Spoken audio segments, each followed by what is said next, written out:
ওম শান্তি 13 নৱেম্বৰ 2020 সাকাৰ মুৰলী বাবাই আজি কৈছে মৰমৰ সন্তানসকল এয়াৰ বিভ্ৰান্তিৰ খেল তোমালোকে বাৰে বাৰে পিতাক পাহৰি যোৱা নিশ্চয় বুদ্ধি হলে তেতিয়া এই খেলত আবদ্ধ হৈ নোযোৱা প্ৰশ্ন হিচাপ নিষ্পত্তি সময়ক দেখি তোমালোক সন্তানসকলৰ কৰ্তব্য কি উত্তৰ তোমালোকৰ কৰ্তব্য হৈছে নিজৰ পঢ়াত ভালদৰে লাগি যোৱা অন্য কথাবিলাকত যাব নালাগে পিতাই তোমালোকক নয়নত বহুৱাই ডিঙিৰ হাড় কৰি লগত লৈ যাব বাকিটো সকলোৰে নিজৰ হিচাপ নিকাচ নিষ্পত্তি কৰি যাবই লাগিব পিতা আহিছে সকলোকে নিজৰ লগত লৈ যাবলৈ আজিৰ গীত দূৰৈ দেশত থাকোতাজন ওম শান্তি আত্মিক পিতাই আত্মিক সন্তানসকলক বহি বুজায়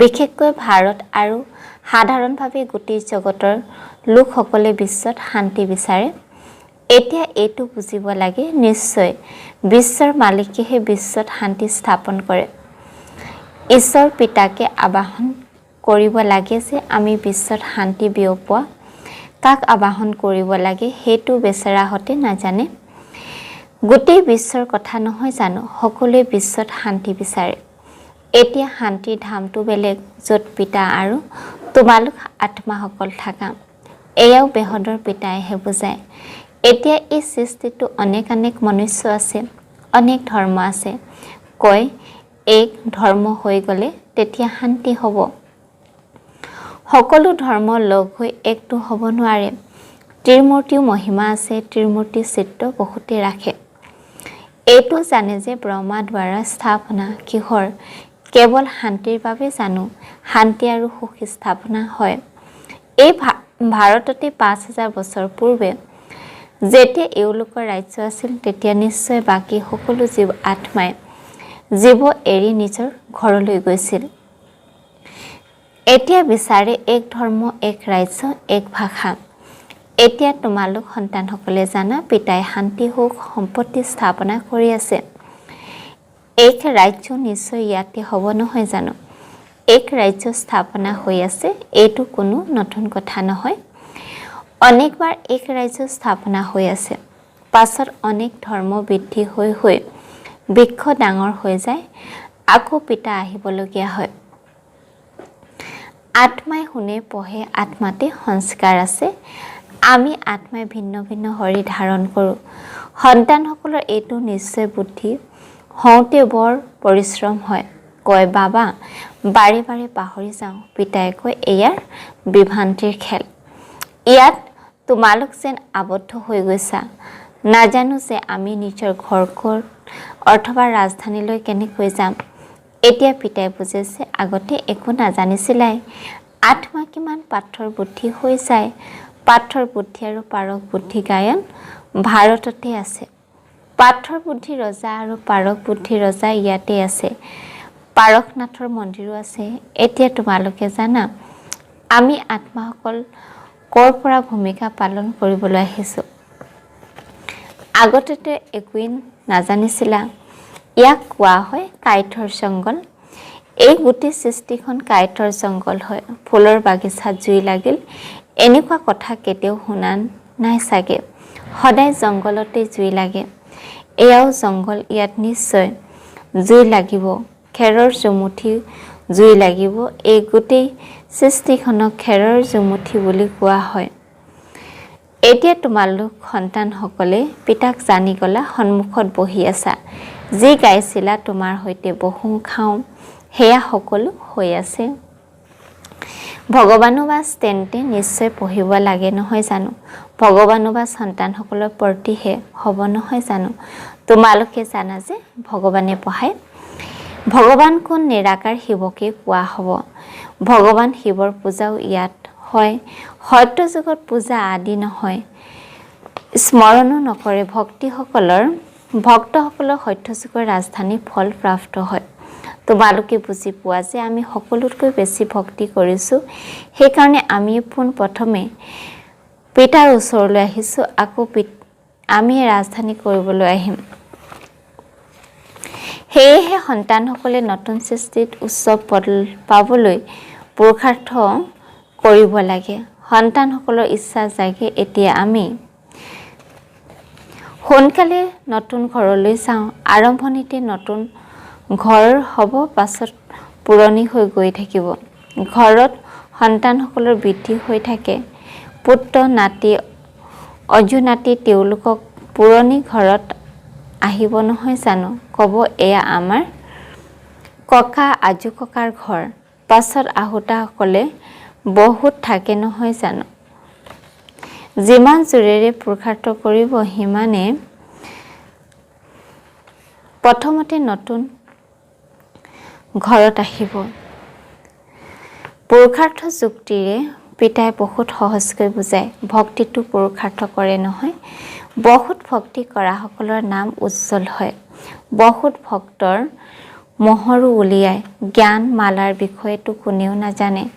প্ৰথমে হ'ল জ্ঞান, পাছত হ'ল ভক্তি। এইটো তোমালোক সন্তানসকলৰ বুদ্ধিত আছে। আধা সময় হ'ল জ্ঞান সত্য তেতা। এতিয়া তোমালোকক সন্তানসকলৰ জ্ঞানেৰে পৰিপূৰ্ণ হৈ গৈ আছা। পিতাক সদায় জ্ঞানেৰে পৰিপূৰ্ণ সকল হয়। বিদ্যাৰ্থী ক্ৰম অনুসাৰে নম্বৰ পায়। এওঁ হ'ল বেহদৰ শিক্ষক, তোমালোক হ'লা বেহদৰ বিদ্যাৰ্থী। বিদ্যাৰ্থীটো ক্ৰম অনুসাৰে উত্তীৰ্ণ হ'ব, যিদৰে কল্প পূৰ্বে হৈছিল। পিতাই বুজায়, তোমালোকে 84 জন্ম লৈছা। 84 জন্ম এজন শিক্ষকহে থাকে। পুনৰ জন্মটো নিশ্চয় ল'বই লাগিব। প্ৰথমে নিশ্চয় হতোপ্ৰধান সৃষ্টি হয় আৰু পাছত পুৰণি তমোপ্ৰধানৰ সৃষ্টি হয়। মনুষ্য তমোপ্ৰধান হ'ব নহয় জানো। বৃক্ষ প্ৰথমে নতুন বেহদৰ ফালে যাব, কিন্তু ডাঙৰ বৃক্ষ পোনপ্ৰথমে আদি সনাতন দেৱী দেৱতা ধৰ্ম থাকিব, পাছত বিভিন্ন ধৰ্ম আহিব। তোমালোকে 84 জন্ম লৈছা, সেয়াও অবিনাশী। তোমালোকে জানা কল্প কল্পে আমি 84 চক্ৰ পৰিক্ৰমা লগাই থাকোঁ। 84 চক্ৰত আমি আহোঁ। 84 লাখ জন্ম কোনো মনুষ্য মাত্ৰই নহয়। সেয়াতো বিভিন্ন পশুৰ আদি অনেক কথা। সেইবিলাকৰ কোনো গণনাও কৰিব নোৱাৰি। মনুষ্য আত্মাই 84 জন্ম লয়। সেয়েহে এই ভূমিকা পালন কৰি কৰি একেবাৰে যেন ক্লান্ত হৈ পৰিছে। পিতাই পুনৰ তমোপ্ৰধানৰ পৰা হতোপ্ৰধান কৰি তোলে। পিতাই কয়, মই তমোপ্ৰধান হৰি তমোপ্ৰধান সৃষ্টিত আহিছোঁ। এতিয়া গোটেই সৃষ্টি তমোপ্ৰধান। মনুষ্যটো এনেকৈ কৈ দিয়ে, গোটেই বিশ্বত শান্তি কেনেকৈ হ'ব। বুজি নাপায় যে বিশ্বত শান্তি কেতিয়া আছিল। পিতাই কয়, তোমালোকৰ ঘৰটো চিত্ৰত ৰাখিছা নহয়। এওঁলোকৰ অৰ্থাৎ লক্ষ্মীনাৰায়ণৰ ৰাজত্ব আছিল। তেতিয়া গোটেই বিশ্বত শান্তি আছিল। তাক স্বৰ্গ বুলি কোৱা হয়। নতুন সৃষ্টি স্বৰ্গ স্বৰ্ণিম যুগ বুলি কোৱা হয়। এতিয়া এই পুৰণি সৃষ্টি সলনি হ'ব। সেই ৰাজধানী স্থাপন হৈ আছে। বিশ্বত ৰাজত্বটো এওঁলোকৰেই আছিল। লক্ষ্মীনাৰায়ণৰ মন্দিৰলৈ বহুত মনুষ্য যায়। এইটো কাৰোবাৰ বুদ্ধিত আছে জানো যে এওঁলোকে ভাৰতৰ মালিক আছিল। এওঁলোকৰ ৰাজ্যত নিশ্চয় সুখ শান্তি আছিল। 5000 বছৰৰ কথা যেতিয়া এওঁলোকৰ ৰাজত্ব আছিল। আধা কল্পৰ পাছত পুৰণি সৃষ্টি বুলি কোৱা হয়। সেইবাবে বেপাৰীসকলে দোকানৰ প্ৰৱেশ দ্বাৰত স্বস্তিকা ৰাখে। তাৰ অৰ্থ আছে জানো। তেওঁলোকতো গণেশ বুলিয়ে কৈ দিয়ে। গণেশক আকৌ বিঘ্ন বিনাশক দেৱতা বুলি ভাবে। স্বস্তিকাত পুৰা 4টা ভাগ থাকে। এই সকলোবোৰ হৈছে ভক্তিমাৰ্গ। এতিয়া দীপাৱলী পালন কৰে। বাস্তৱত সঁচা দীপাৱলী সৃষ্টি যাত্ৰাহে হয়, যাৰ দ্বাৰা আত্মা জ্যোতি 21 জন্মৰ কাৰণে প্ৰজ্বলিত হয়। বহুত উপাৰ্জন হয়। তোমালোক সন্তানসকল বহুত আনন্দিত হ'ব লাগে। এতিয়া তোমালোকৰ নতুন হিচাপ আৰম্ভ হয়, নতুন সৃষ্টিৰ কাৰণে। 21 জন্মৰ বাবে এতিয়া হিচাপ জমা কৰিব লাগে। এতিয়া পিতাই সন্তানসকলক বুজায়, নিজক আত্মা বুলি বুজি শুনি আছা। আত্মা বুলি বুজি শুনিলে তেতিয়া আনন্দও থাকিব। পিতাই আমাক পঢ়াই ভগৱানুবাস হয় নহয় জানো। ভগৱানটো এজনেই নিশ্চয়। তেওঁ আহি হৰি লয়। তেতিয়া ভগৱানুবাস বুলি কোৱা হয়। এইটো কোনেও নাজানে যে, সেয়েহে নাজানো বুলি কৈ আহিছে। কৈও সেই পৰমপিতা পৰমাত্মা আকৌ কৈ দিয়ে আমি নাজানো। কৈও শিৱ বাবা ব্ৰহ্মাকো বাবা বুলি কয়। বিষ্ণু কেতিয়াও বাবা বুলি কোৱা নহ'ব। প্ৰজাপিতাটো বাবা হৈ গ'ল নহয় জানো? তোমালোক হৈছে ব্ৰহ্মা কুমাৰ কুমাৰী। প্ৰজাপিতা নামটি উল্লেখ নাথাকিলে বুজি নাপায়। ইমান অনেক ব্ৰহ্মা কুমাৰ কুমাৰী আছে, তেন্তে নিশ্চয় প্ৰজাপিতা হ'ব। সেইবাবে প্ৰজাপিতা শব্দটি নিশ্চয় উল্লেখ কৰিবা। তেতিয়া বুজিব যে প্ৰজাপিতাটো আমাৰেই পিতা হয়। নতুন সৃষ্টি, নতুন প্ৰজাপিতা দ্বাৰাহে হয়। আমি আত্মাসকল ভাই ভাই হওঁ, আকৌ শৰীৰ ধাৰণ কৰি ভাই ভনী হৈ যাওঁ। পিতাৰ সন্তানসকলটো অবিনাশী, আকৌ সাকাৰত ভাই ভনী লাগে। সেয়েহে নাম হ'ল প্ৰজাপিতা ব্ৰহ্মা। কিন্তু ব্ৰহ্মাক আমি কোনেও স্মৰণ নকৰোঁ। ব্ৰহ্মা স্মৰণ আৰু পাৰলৌকিক কৰোঁ। প্ৰজাপিতা ব্ৰহ্মাক কোনেও স্মৰণ নকৰে। দুখত পিতাক স্মৰণ কৰে, ব্ৰহ্মাক নহয়। ক'ব হে ভগৱান, হে ব্ৰহ্মা বুলি কয়। সুখতটো কোনোৱেই স্মৰণ নকৰে, তাত সুখেই সুখ থাকে। এইটো কোনেও গম নাপায়। তোমালোকে জানা যে সময়ত হৈছে তিনিজন দেৱতা। ভক্তি মাৰ্গত লৌকিক আৰু পাৰলৌকিক পিতাক স্মৰণ কৰে। সত্য যুগত কেৱল লৌকিক পিতাক স্মৰণ কৰে। সংগমত তিনিওজনকে স্মৰণ কৰে। লৌকিক আছে, কিন্তু জানে যে তেওঁৰ হৈছে পিতাৰ সদৰ পিতাৰ। এওঁৰ পৰা সদৰ উত্তৰাধিকাৰ পোৱা যায়। এতিয়া আমি বেহদৰ পিতাক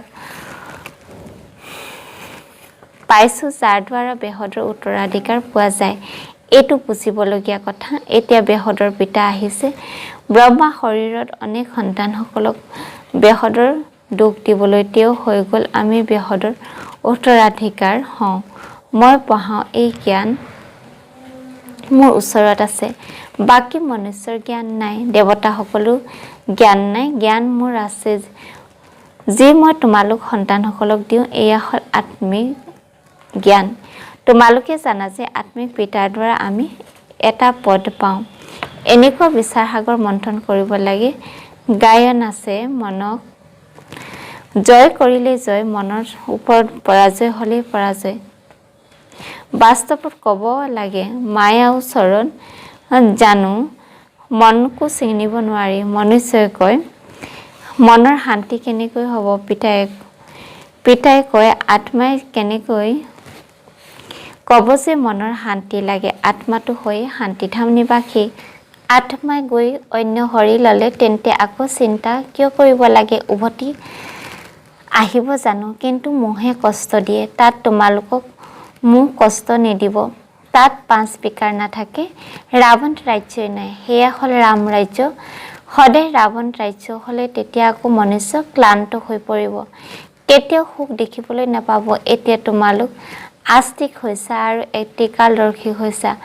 মনুষ্যই পিতাক নাজানে, ৰাৱণ নাজানে, সেইকাৰণে নাস্তিক বুলি কোৱা হয়। এতিয়া তোমালোক সন্তানসকলে জানা যে এই শাস্ত্ৰ আদি যি অতীত হৈ গৈছে, এই সকলোবোৰ হৈছে ভক্তি মাৰ্গ। এতিয়া তোমালোক জ্ঞান মাৰ্গত আছা। পিতাই তোমালোক সন্তানসকলক কিমান মৰমত নয়নত বহুৱাই লৈ যায়। ডিঙি সাৰ কৰি সকলোকে লৈ যায়। আবাহনো সকলোৱে কৰে। যিসকল কাম চিতাত বহি কলা হৈ গৈছে, তেওঁলোকক জ্ঞান চিতাত বহুৱাই হিচাপ নিকাচ নিষ্পত্তি কৰাই উভতি লৈ যাওঁ। এতিয়া তোমালোকৰ কাম হৈছে পঢ়াৰ সৈতে অন্য কথাত কিয় যাব লাগে? কেনেকৈ মৰিব, কি হ'ব, এইবোৰ কথাত আমি কিয় যাওঁ?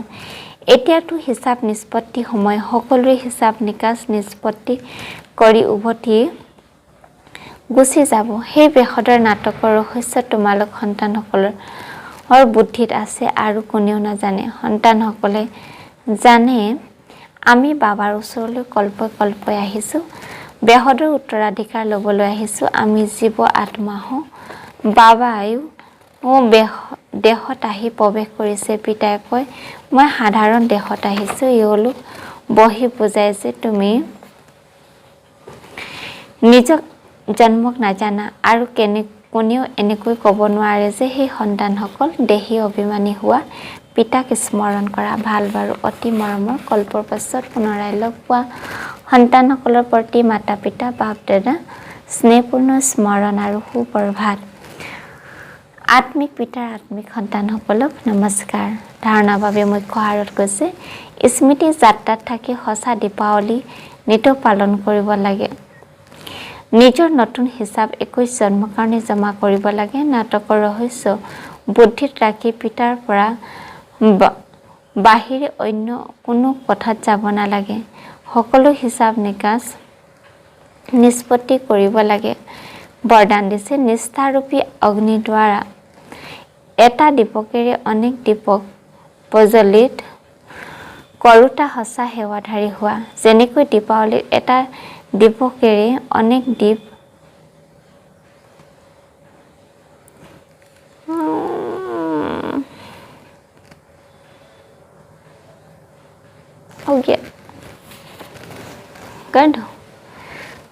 বিস্তাৰত কৈছে যেনেকৈ দীপাৱলীত এটা দীপকেৰে অনেক দীপ প্ৰজ্বলিত কৰে, দীপমালা পালন কৰে, দীপকত অগ্নি থাকে, তেনেকৈ তোমালোক দীপসকলক নিষ্ঠাৰূপী অগ্নি আছে।